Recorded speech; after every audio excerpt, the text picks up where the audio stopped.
Iran, Israel, America युद्धाच्या पार्श्वभूमीवर इंधन पुरवठ्यावर परिणाम होत असल्याचे चित्र दिसत आहे. त्याचा फटका आता छोट्या हॉटेल व्यावसायिकांना बसू लागला आहे.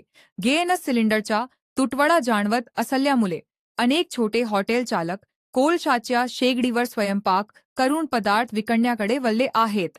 मात्र नवी मुंबईतील बाजारात कोळशाच्या शेगड्या उपलब्ध नसल्याने हॉटेल व्यावसायिकांना त्या खरेदी करण्यासाठी मुंबई गाठावी लागत आहे.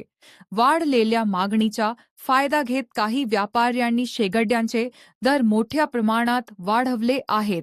पूर्वी सुमारे 1000 ते 1200 रुपयांना मिळणारी कोळशाची शेगडी आता थेट 5000 रुपयांना विकली जात असल्याचे व्यावसायिक सांगत आहेत.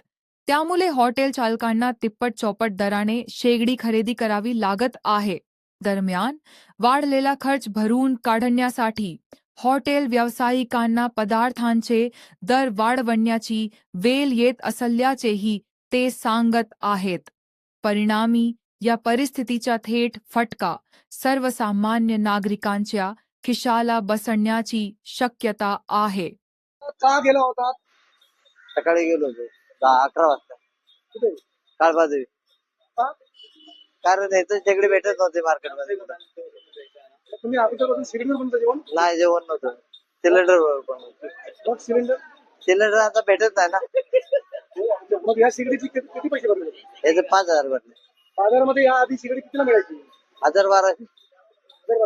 5 रुपये दिले. हा मग सिगडी आता आणून तुम्ही पदार्थ विकणार हा आणि मग नाईलाजानं तुम्हाला मग दर वाढवावे लागतील. ते तर नाही आहे आता. काय भाडं पण भरायचं असतंय. मग किती दर वाढवायला लागेल तुम्हाला?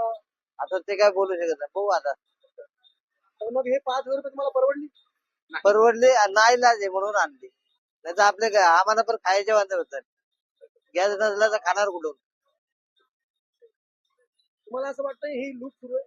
हा लूट सुरू आहे. काय नाव? रवी गोळे.